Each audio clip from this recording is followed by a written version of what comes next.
Global National, reporting tonight, Nitu Garcha.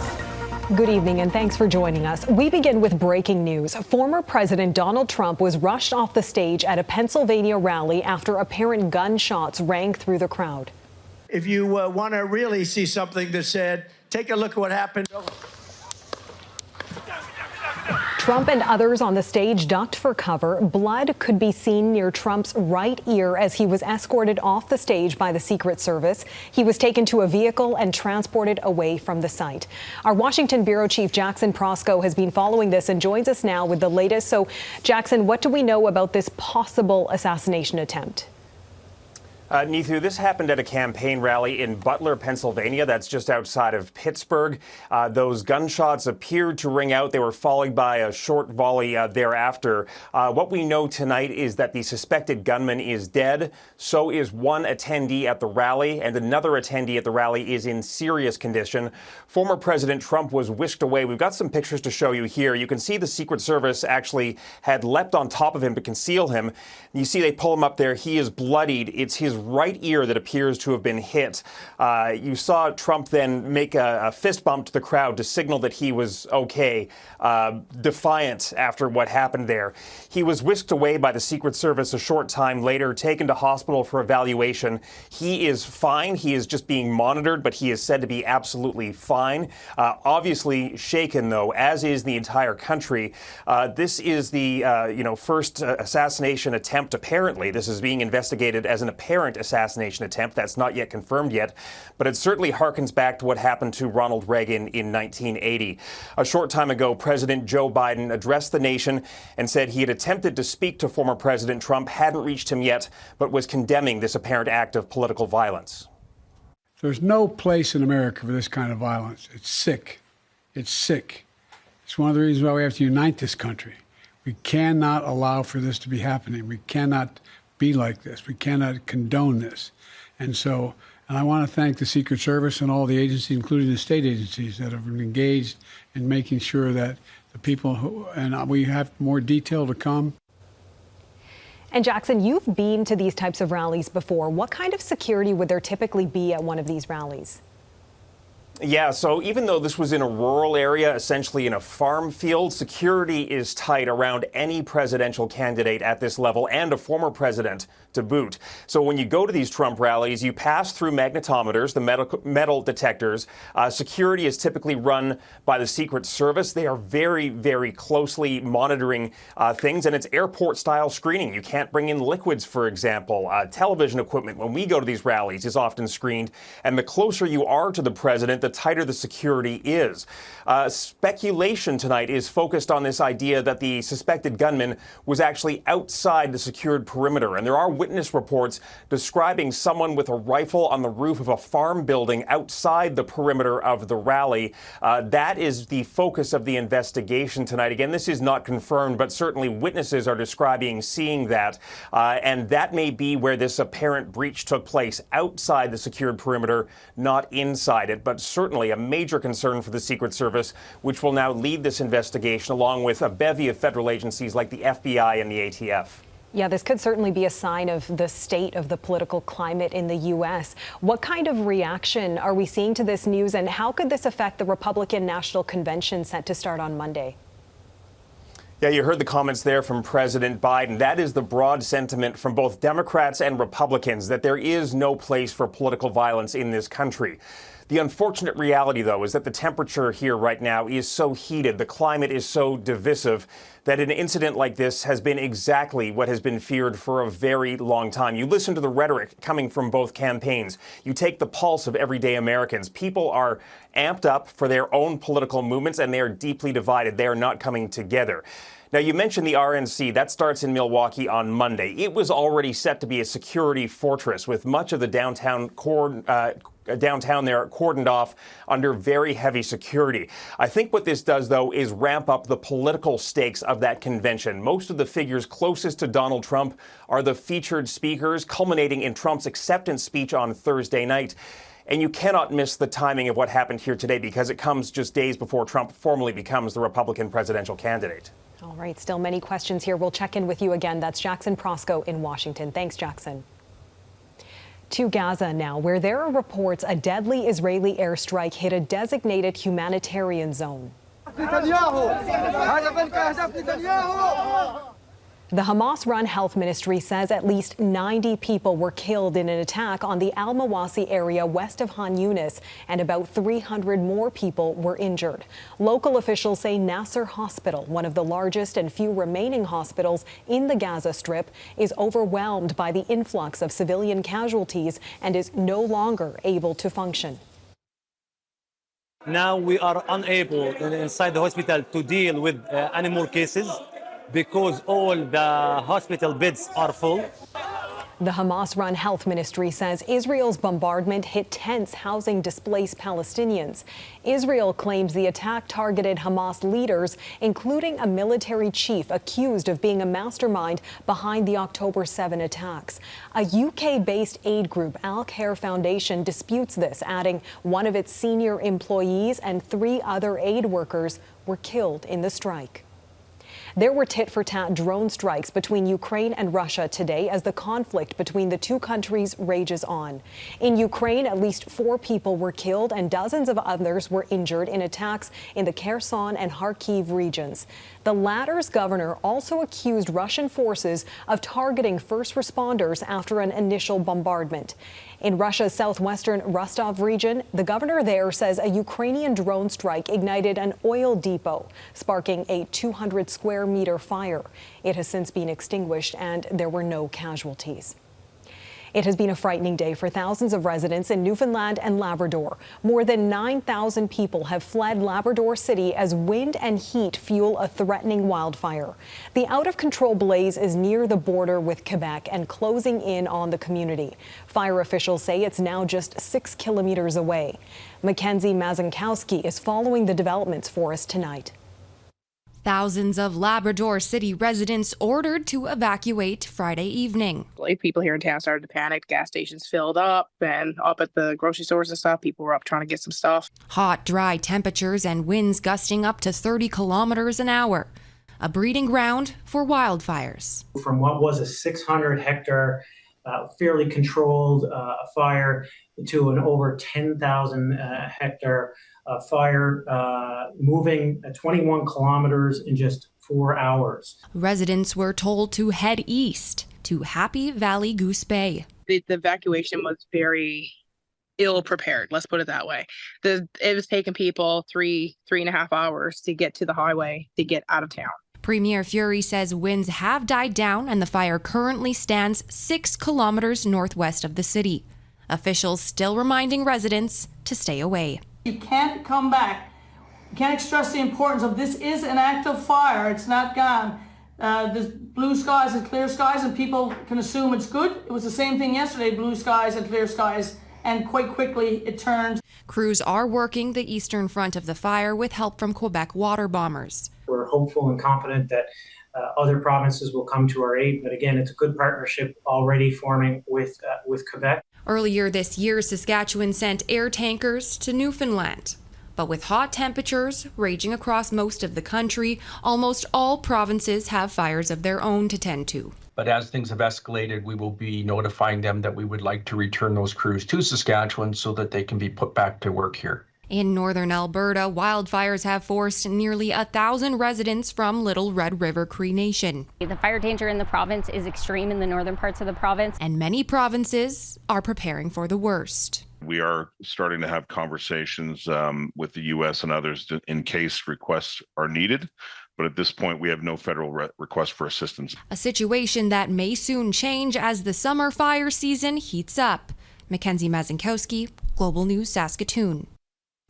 In Nova Scotia, it's another day of cleanup for residents following this week's floods, but it's an especially frustrating effort for the community of Windsor. The town's storm drainage system failed, leaving some of the streets to become a murky mess. And as Zack explains, it's not the first time residents there have had to endure its problems.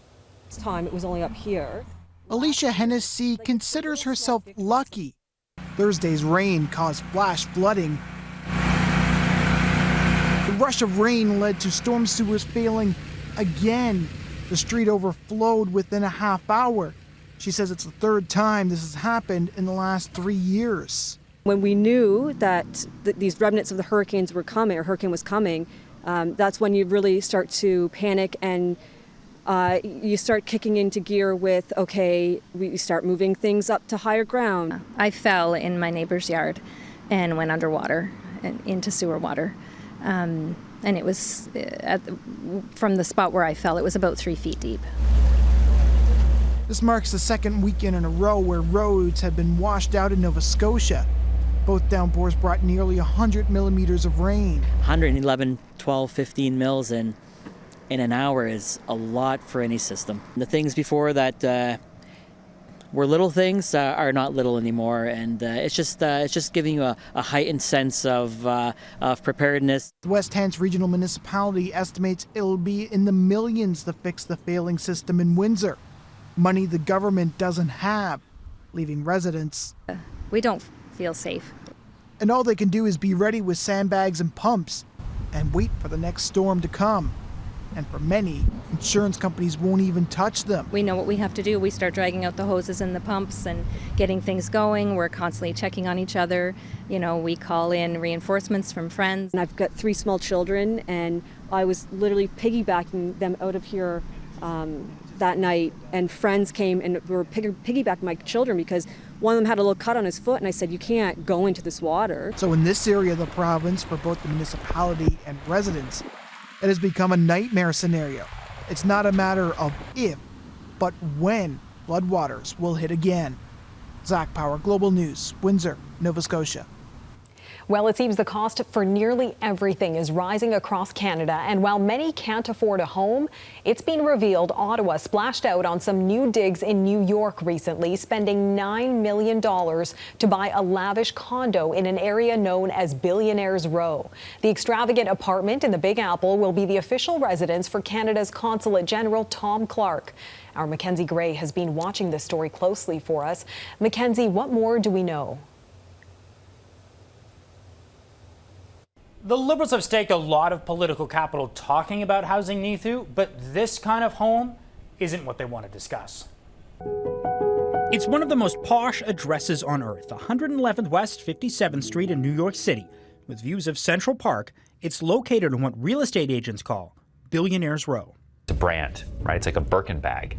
You don't even have to say where it is, you just say the number. And now Condo 11A in that building is owned by the Canadian government to house the Canadian Consul General in New York City.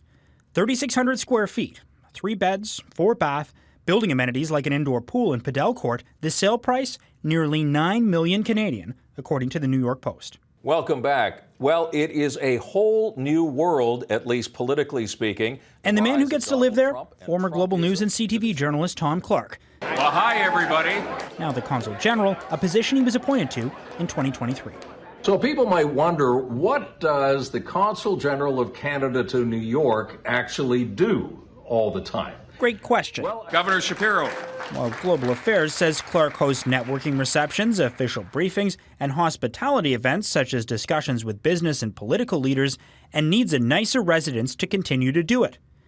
Zack believes the home currently used by Clark, which was last renovated in 1982, doesn't meet New York building code and requires significant investment to modernize the property, leading Zack to recommend relocation to a new, smaller, more suitable, and more economical apartment, an argument the Conservatives aren't buying. And these kinds of purchases fly directly in the face of a government that says that it's concerned with Canadians, with our cost of living. Despite spending nearly $9 million, Global Affairs says the move will actually save taxpayers cash. They estimate the cost of the renovations on the previous residence is $2 million more than living on Billionaires Row, Neithu. No word on what will happen with that old property. All right, Mackenzie Gray in Ottawa tonight. Thanks, Mackenzie. Next, the loss of 2 icons, saying goodbye to Richard Simmons and Dr. Ruth. I want to talk to you a little bit more about orgasm. It was that frank talk that made Dr. Ruth Westeimer a household name. She died Friday at her home in New York City, surrounded by family. The German-born sex therapist encouraged open dialogue on once taboo bedroom topics. Her radio program catapulted her into fame in the 1980s, and she became a regular on the late-night TV talk show circuit. Dr. Ruth, as she was known, was 96 years old. Just a day after celebrating his 76th birthday, iconic celebrity fitness guru Richard Simmons has died. 1, 8, and walk it and snap. 1. According to ABC News, Simmons was found unresponsive in his Los Angeles home. His cause of death is unknown, but it's likely from natural causes. He previously revealed he was diagnosed with skin cancer.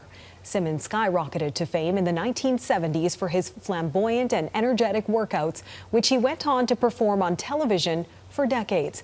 Just yesterday, he thanked fans on social media for sending him birthday greetings and wished them a most beautiful rest of their day in his final post. Canada's largest wind farm coming up, the bold move for green hydrogen facing mixed reactions. In Nova Scotia, there are big plans to build Canada's largest wind farm, not to provide power to the province, but to power what will be North America's first green hydrogen facility. Green hydrogen is produced from renewable energy like wind. An electric current is passed through water. The process separates the hydrogen atoms from the oxygen atom. The hydrogen gas is then captured and stored for later use or even export. It's viewed as an environmentally friendly alternative to fossil fuels, but as Heidi Petracek reports, some experts say there are cheaper and greener solutions. Nova Scotia already has wind turbines, but if a company called Everwind Fuels has its way, there could be a whole lot more. We think that green hydrogen and ammonia will be a key part of fighting climate change, along with more renewable energy and direct electrification. The primary purpose, not to power homes, but to make green hydrogen at a facility in Cape Breton, to be sold and shipped to Germany in that nation's efforts to reduce reliance on Russian fuel. Everwind intends to build 400 turbines near its Point Tupper facility, which could make it the biggest wind farm in Canada, on top of about 84 it has in the works in other locations. The company says its $13.7 billion investment, so far bolstered by a $125 million federal loan, would generate thousands of jobs and billions in GDP. But not everyone is on board. Residents who are concerned about Everwind's plans have plenty of questions about whether the rewards will outweigh the risks and whether those rewards will stay here. We'd like for them to go home. Steve Hart is with a citizens group called Green Nova Scotia First. For one thing, he's worried about potential environmental costs. They have identified 94 wetlands, 4 of them of special significance. There's got to be somewhere else better to put this particular project. While Everwind says it will send some of its turbines' power to the grid, the group also says the province should focus on transitioning that grid away from coal first. There really is no space left in Nova Scotia. It's going to be really, really hard to squeeze in enough projects to get Nova Scotia's grid clean. We shouldn't pay a cent of public money towards it. For chemical engineer Paul Martin, making hydrogen with wind power is still too inefficient, which means it's expensive, and a domestic market is yet to be realized. We'd be way better to distribute more electricity. That would be cheaper and greener than involving hydrogen. But the natural gas industry is going to tell you the opposite. And the same is true with these guys. We're confident that as that market develops, we'll be able to supply our product here. Companies like Everwind insist the market will come. It's promising production next year. Heidi Petracek, Global News, near Sherwood, Nova Scotia. Next, Jackson Proskow will be back with more on our top story. What more we know about an apparent assassination attempt on former President Donald Trump.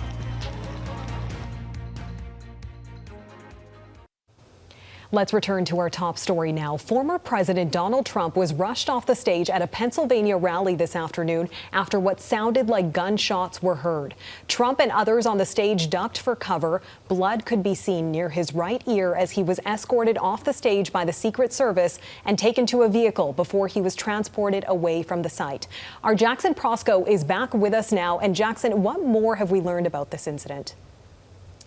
Nithu, the suspected gunman is dead. One member of the audience is dead as well. Another member of the audience is in hospital, believed to be in serious condition. Former President Donald Trump, though, says he is fine. He was whisked away to hospital for medical evaluation. I believe we can show you the pictures of that harrowing scene earlier as these gunshots appeared to ring out. Trump then has now released a statement on Truth Social in which he thanks the U.S. Secret Service and law enforcement. And he goes on to say these These are Trump's posts on Truth Social. He says, "I was shot with a bullet that pierced the upper part of my right ear. I knew immediately that something was wrong when I heard a whizzing sound, shots, and immediately felt the bullet ripping through my skin. Much bleeding took place, so I realized then what was happening. God bless America." Neithu, this is certainly going to ripple through the presidential campaign, which still has about 110 days to go here. Tonight, this investigation is in the hands of the U.S. Secret Service and the FBI, which has deployed a team to Butler, Pennsylvania. This is just outside of Pittsburgh. And we are told that they are investigating this as an attempted assassination attempt. Again, the last assassination attempt on a sitting U.S. president was Ronald Reagan in 1980. The real concern here, of course, is how something like this could have unfolded. The security at the rally would have been very, very tight. Initial reports suggest, though, that the suspected gunman was outside the rally site at a location 200 to 300 meters away outside the security perimeter. And that is certainly what the investigation is going to focus on now, Neithu. Certainly a historic and awful night in American politics, one that we're just beginning to feel the impacts from. And as we talked about, this could be a sign of the state of the political climate in the U.S. What do you make of the timing of this, given the events set to begin on Monday? Yeah, I mean, we're just a couple days away from Donald Trump being formalized as his party's nominee at the Republican National Convention in Milwaukee, Wisconsin. You know he will be there. We know that he will, of course, address this, and it's something to watch closely in the coming days. All right, we'll leave it there. Thanks very much. That is our Washington Bureau Chief Jackson Proskow joining us tonight. Thanks, Jackson. And that is Global National for this Saturday night. I'm Neithu Garcha. Tonight's Your Canada is the Canadian Museum for Human Rights in Winnipeg. We love seeing your Canada. Please keep emailing your photos to viewers@globalnational.com. Thanks so much for watching and hope you'll join us again tomorrow. Have a great night.